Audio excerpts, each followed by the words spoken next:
네, 시편 109편입니다. 2절부터 6절까지 말씀 우리 같이 한 목소리로 읽겠습니다. 2절입니다. 그들이 악한 입과 거짓된 입을 열어 나를 치며 속이는 혀로 내게 말하며 또 미워하는 말로 나를 두르고 까닭 없이 나를 공격하였음이니이다. 나는 사랑하라. 그들은 도리어 나를 대적하니 나는 기도할 뿐이라. 그들이 악으로 나의 손을 갚으며 미워함으로 나의 사랑을 갚아싸우니 악인이 그를 다스리게 하시며 사탄이 그의 오른쪽에 서게 하소서. 아멘. 오늘 이 말씀 가운데 하나님의 크신 은혜가 있길 간절히 기도합니다. 우리 먼저 기도하는 마음으로 먼저 고백합니다. 하나님의 은혜가 지금 저에게 임하기를 기도합니다. 우리 옆 사람 축복하면서 하나님의 은혜가 지금 여러분에게 임하기를 기도합니다. 아멘. 복된 은혜가 넘치는 하루 되시기를 소망합니다. 그리고 우리 시편 109편 말씀을 함께 보게 됩니다. 혹시 TV나 어떤 기독교 방송을 보신 분들은 한 번쯤은 이 분의 이름을 들어본 적이 있으실 겁니다. 유정옥 사모님이라고 혹시 아시는지 모르겠어요. 유정옥 사모님이란 분이 계셔요. 책도 몇 권 쓰셨습니다. 울고 있는 사람과 함께 울어서 행복하다 이런 책도 있고요. 말하지 않아도 들리는 소리 이런 책도 쓰셨고요. 우리 한나라에서 굉장히 유명한 다니엘 기도회 같은 시간에도 나오셔서 간증을 하셨던 분이기도 해요. 유정옥 사모님의 어떤 간증이라든가 어떤 일상 사역 중에 가장 중요한 사역이라고 한다면 뭐니 해도 어떤 서울역 노숙자들을 섬겼던 그 사역들이 있어요. 서울역 노숙자들을 먹이고 재우고 섬겼던 일들을 유정옥 사모님이 좀 하셨어요. 굉장히 힘들고 어려운 사역들을 많이 하신 분이시지요. 힘들고 어려운 사역을 하던 가운데 어느 날 편지를 좀 한 통을 받으셨다고 합니다. 굉장히 두툼한 편지였다고 해요. 근데 편지를 열고 이게 쫙 펴서 읽어보는데 한 글자 한 글자 읽을 때마다 손이 부들부들 떨릴 정도로 충격적인 내용이 좀 담겨 있었다고 합니다. 뭐냐면 그런 것들이에요. 노숙자들을 이용해서 자기의 이익을 취한다라고 하는 어떤 비꼬는 내용들의 편지글이 적혀 있었다라고 합니다. 자기 한 몸 헌사하면서 희생하면서 이 노숙자들을 섬기겠노라고 다짐하고 어떤 그런 마음가짐으로 그 사역을 감당했는데 그 노숙자들을 이용해서 자기가 이익을 취한다라고 하는 비난의 글을 보니까 어떤 마음이 들 것 같습니까? 부끄러운 마음과 좌절하는 마음과 절망하는 마음이 굉장히 그 사모님, 유정옥 사모님의 마음을 아프게 했다라고 합니다. 선한 뜻으로 일을 했어요. 선한 뜻으로 일을 했지만 자기에게 비난의 화살이 돌아왔을 때에 여러분들은 어떤 생각을 취하게 되시는지 모르겠습니다. 유정옥 사모님이 어떻게 하셨을까요? 화가 잔뜩 났어요. 너무 속상했고요. 그 모든 내용에 조목조목 반복하는 답신의 편지를 쓰기 시작했다라고 합니다. 다 작성했어요. 그래서 붙이기만 하면 됩니다. 15장의 편지를 조목조목 쓰셔가지고 우체국에 접수하기 위해서 우표를 붙였고요. 수신자를 쓰시고 접수하려고 하는데 마치 하나님의 음성이 들리는 것 같더랍니다. 어떤 음성이냐면 이런 소리가 들리는 것 같아요. 딸아, 뭐 그렇게 할 말이 많냐? 무슨 그렇게 할 말이 많냐? 너 그렇게 억울하더냐? 나는 얼마나 할 말이 많았겠냐? 나는 곤욕당하고 괴로울 때에 입을 열지도 않았다. 도살장에 끌려가는 어린 양처럼 털을 깎는 자 앞에서 잠잠한 양처럼 입을 열지 않았다. 그런 음성이 들리는 것 같더래요.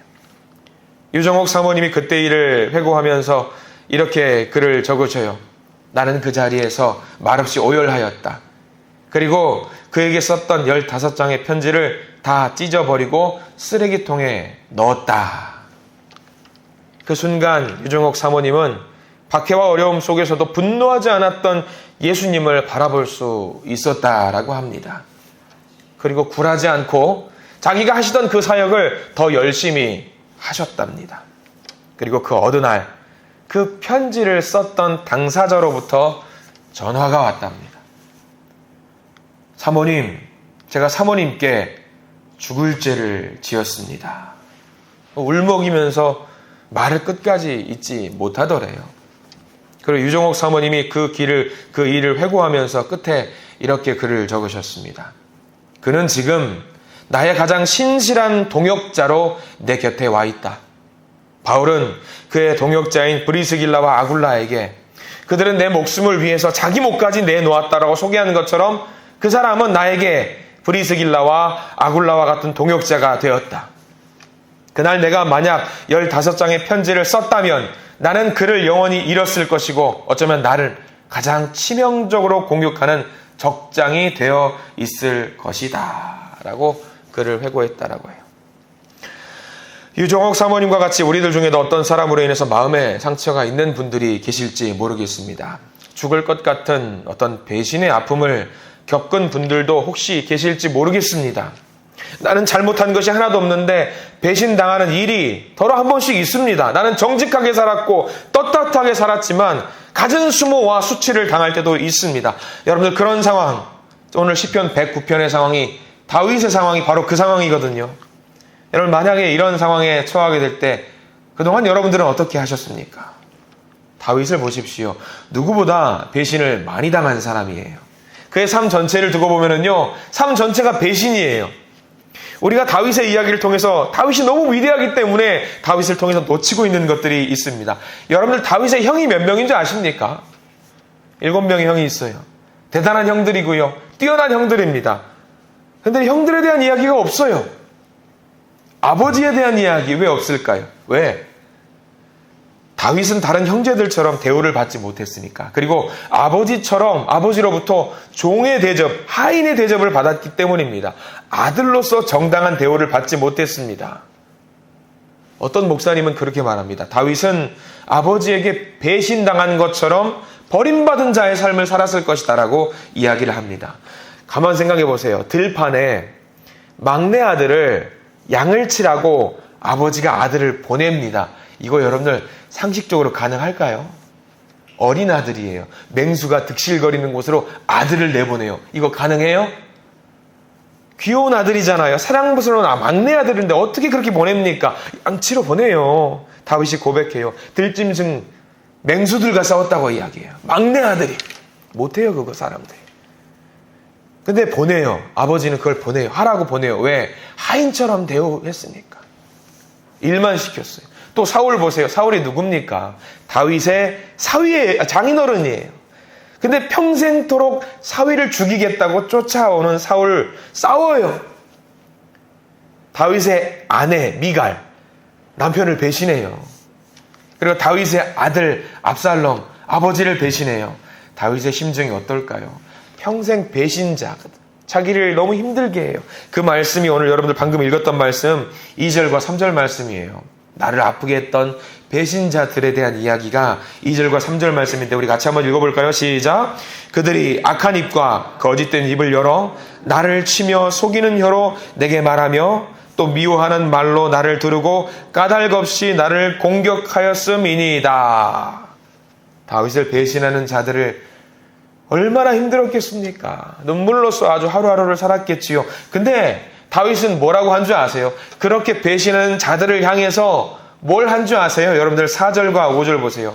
이렇게 억한 심정이 있었음에도 불구하고 유종옥 사모님처럼 그 마음을 다 하나님께 내려놓고 기도하거든요. 4절과 5절 말씀 여러분들 밑줄 다 그어두시고 읽어보십시오. 4절과 5절입니다. 나는 사랑하라. 그들은 도리어 나를 대적하니 나는 기도할 뿐이라. 그들이 악으로 나의 선을 갚으며 미워함으로 나의 사랑을 갚았사오니.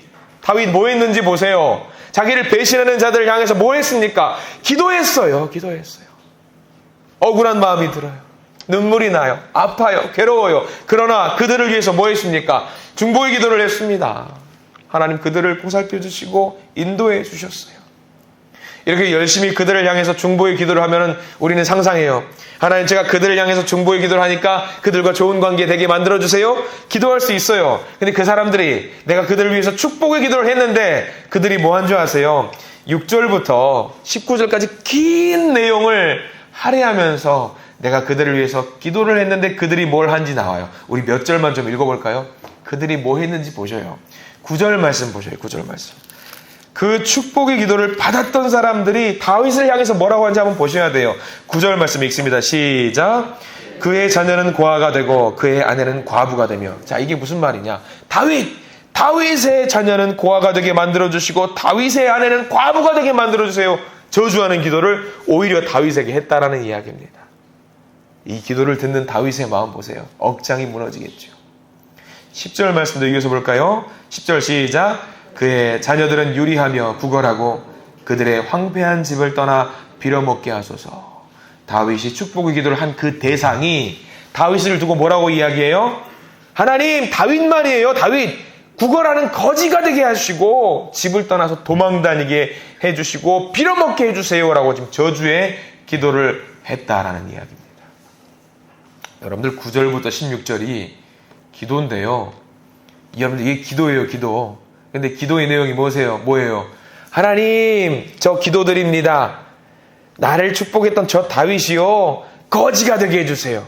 이게 기도래요. 얼마나 다윗은 이 기도를 들으면서 가슴이 아팠어요. 하나님께 올리는 기도가 이러서는 안 될 거 아닙니까? 이게 정말 우리를 두렵게 만들어요. 우리 믿는 자들 가운데서도 교회 안에서도 이런 일들이 있대요. 얼마나 속상한지 몰라요. 이 109편의 말씀은요, 읽어나가면 읽어나갈수록 속상해요, 사실. 근데 중요한 것은요, 이 기도를 듣는 다윗의 마음 무너지거든요. 어떻게 무너지는지도 한번 볼까요? 우리 성경 말씀 22절부터 25절까지 말씀. 다윗의 마음. 여러분들이 다윗이라고 생각하시면서 한번 읽어보셔요. 22절부터 25절 시작. 나는 가난하고 궁핍하여 나의 중심이 상함이니이다. 나는 석양 그림자같이 지나가고 또 메뚜기같이 불려가오며 금식함으로 내 무릎이 흔들리고 내 육체는 수척하오며 나는 또 그들의 비방거리라. 그들이 나를 보면 머리를 흔드나이다. 마음이 무너지는 거죠. 하나님, 저는 기도하잖아요. 잘 되게 해달라고 기도하는데 왜 저들은 나를 향해서 저런 기도를 합니까? 무너지지 않는 것이 신기할 정도입니다. 근데요, 여기서 멈추면 안 돼요. 이렇게 속상한 말을 들었지만 다윗이 어떻게 하는지 중요한 구절이 하나 등장해요. 우리의 마음을 사로잡는 한 가지 구절이 등장을 하거든요. 여러분들 28절, 여기는 별표를 막 쳐두세요. 이런 속상한 상황 속에서도 다윗이 무엇을 하느냐, 어떻게 하느냐, 28절에 나와 있어요. 여러분들 28절 같이 한번 읽어보겠습니다. 시작. 그들은 내게 저주하여도 주는 내게 복을 주소서.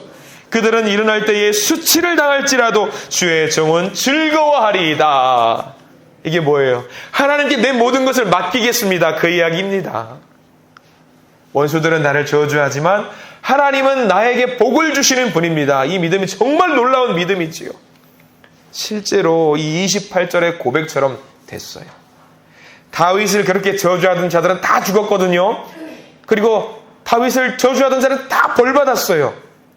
그런데 다윗과 같은 믿음을 갖고 있었던 이 견고한 사람들은요, 무서운 저주 속에서도 일어났어요. 우리에게도 이런 다윗과 같은 믿음이 정말 필요합니다. 다윗이 이런 기도를 하나님께 드릴 수 있었던 것은요, 어려운 게 아닙니다. 여러분들, 저와 여러분들, 우리들도 마찬가지로 다윗처럼 이렇게 일어설 수 있거든요. 다윗이 어떤 마음을 가지고 있었는지 우리가 잘 봐야 되겠죠. 자, 여러분들 30절과 31절, 우리들 이런 믿음 가질 수 있거든요. 30절과 31절 말씀 한번 같이 읽어볼게요. 30절부터 31절 시작. 내가 입으로 여호와께 크게 감사하며 많은 사람 중에서 찬송하리니 그가 궁핍한 자의 오른쪽에 서사 그의 영혼을 심판하려 하는 자들에게서 구원하실 것이미로다. 아멘. 하나님이 어디 계시기 때문에 그의 우편에 계시기 때문에 하나님은 언제나 다윗의 우편에 계셨어요. 근데 중요한 것은요, 다윗이 그것을 믿었습니다. 믿었어요. 여러분, 이 말씀 보면서요, 다윗의 오른편에 하나님이 계심을 다윗이 믿고 있잖아요. 여러분들에게 똑같이 적용해 보세요. 여러분들, 하나님께서 여러분들의 우편에 계심을 믿으시지요? 이거 믿으셔야 돼요. 여러분들. 우리가 아멘은 하는데 옆에 계신다고 아멘을 하면서 옆에 계신다고 안 믿는 크리스찬들이 얼마나 많은지 몰라요. 하나님 옆에 계시는 것을 믿으시죠? 아멘! 근데 내 마음대로 사는 사람들이 얼마나 많은지 몰라요. 이거를 진짜로 믿냐고 가짜로 믿냐고 차이가 너무 큰 거예요. 다윗은 진짜로 믿었어요. 이 말도 참 말이 안 돼요. 진짜로 믿는다는 말이 어디 있어요? 믿으면 믿는 거죠. 근데 다윗은 이걸 진짜로 믿었어요. 그래서 다윗의 고백이 대단한 겁니다. 이건 한순간에 되는 거 아니에요, 여러분들. 다윗은 어려서부터 양을 돌봐요. 밤에 누워가면서 양들과 같이 있으면서 하늘을 봐요. 아무것도 보이지 않고 막 늑대 울음소리 들리고 맹수들 부스럭거리는 소리 들릴 때 무슨 생각했어요? 그 기도했겠죠. 하나님, 나를 돌보아 주세요. 오늘 이 하루 저녁이 무사하게 넘어갈 수 있도록 돌보아 주세요. 누구만 의지해요? 아무도 없어요. 주변에 사람도 없어요. 하나님만 바라보면서 기도하고 있겠죠. 평생을 그렇게 했어요. 하나님이 진짜 옆에 있다고 믿고 사랑하는 거예요. 훈련을 했어요. 그러니까 어른이 돼서도 어떻게 해요? 하나님이 내 옆에 계신다라고 믿고 따르고 기도하면서 나아가는 거예요. 평생을 통해서 훈련을 했던 거죠. 그렇기 때문에 골리앗 앞에 나가서도 담대하게 나아갈 수 있는 거죠. 훈련이 되었으니까. 우리 한신의 성도 여러분이 이런 다윗과 같은 믿음을 갖는 것이 매우 중요합니다. 매우 중요해요. 평소에 하나님만 바라보는 훈련을 여러분들 하셔야 돼요. 쉬지 않고 하나님이 내 우편에 계신다라고 아멘으로 고백하시고 하나님 나를 도와주세요 하고 쉬지 않고 고백을 해야 돼요. 훈련이 돼야 돼요. 그러면은요, 세상이 나를 괴롭히고 나를 올가매고요, 나를 상처받게 하고요, 나를 때리고 나를 혼란스럽게 만든다라고 할지라도, 어떤 저주가 있다라고 할지라도 넘어지지 않고 일어서게 될 줄로 믿습니다. 세상의 저주와 공격과 아픔이 있다라고 할지라도 하나님이 나와 동행하신다고 생각하시면요, 다 이겨낼 수 있어요. 그 믿음이 있어야 합니다. 오늘 이 자리에 혹시 나를 아프게 만드는 그런 일들로 인해서 혹시라도 마음이 아파하는 분들이 계신다면요, 이 109편의 말씀을 내가 다윗의 마음이라고, 내가 다윗이라고 생각하고 쭉 읽어보셔요. 쭉 읽어보셔요. 그러면 어느샌가 하나님이 내 우편에서 내 어깨를 토닥이고 있다는 것을 여러분 느끼시게 될 겁니다. 그 하나님을 느끼시고 오늘 하루 하나님 손 붙잡고 일어나실 수 있는, 치유받을 수 있는 저와 여러분들 되시기를 간절히 축원합니다. 주님을 주목하면서 하시는, 그래서 주님 허락하시는 복을 마음껏 누리시는 믿음의 성도님들, 믿음의 하루가 되기를 이 시간 간절히 기도합니다. 기도하겠습니다. 주님, 온갖 수모와 아픔 속에서도 하나님을 찾았던 다윗의 고백을 우리가 이 시간 보게 됩니다. 주님, 세상에 아픔들이 있습니다. 그러나 그 상황 속에서도 우리의 입이 죄를 범하는 일을 하지 않도록 도와주시옵소서. 나를 저주하는 자들을 위해서, 나를 욕하는 자들을 위해서, 나를 아프게 하는 자들을 위해서 그저 기도하는 우리가 되게 해 주시옵소서. 다윗처럼 기도하는 사람이 되게 해 주시고 악을 선으로 갚는 우리들이 되게 해 주시옵소서. 오늘 하루의 삶 속에서 그저 하나님의 오른쪽에 서서 힘을 내며 살아가는 복된 주님의 자녀가 되게 해 주시옵소서. 예수 그리스도 이름으로 간절히 기도드립니다. 아멘.